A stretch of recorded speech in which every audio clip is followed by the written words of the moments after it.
Hello and welcome to day 4 of our Advent reflections.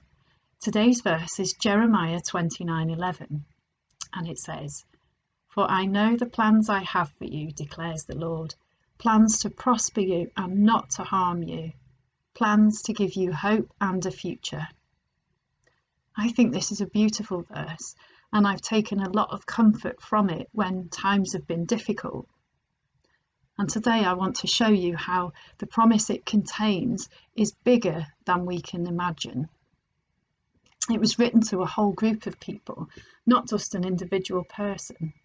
And it was written to address the Israelites who in about 600 BC were taken into captivity because they refused to follow God's rule. And God was tired of trying to get them to listen to the prophets. So he allowed them to be captured and taken into exile by the Babylonians, who were ruthless. And God said to them, "Seek the peace and prosperity of Babylon, for in its welfare you will find favour."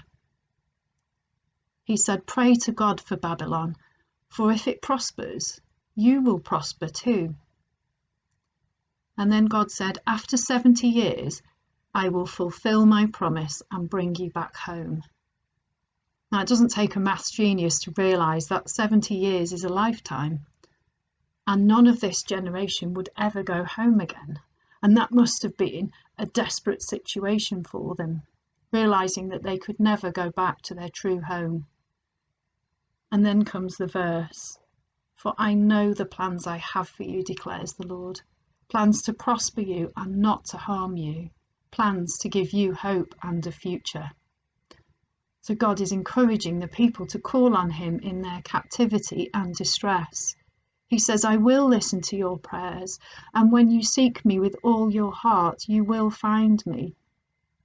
It turns the gaze of that whole community to a future promise. Everyone in that community, through prayer and worship, seeks this collective future hope. It's good to take this verse and hold it close as a promise for ourselves. But there is more to it than that. And it's all about God's promise of the coming of the kingdom, which was foretold by the prophets and fulfilled in Jesus Christ, who promises to return. And we look to the day when Christ will return again. That is so much bigger and a much better promise than just for one individual. It's for the whole of creation.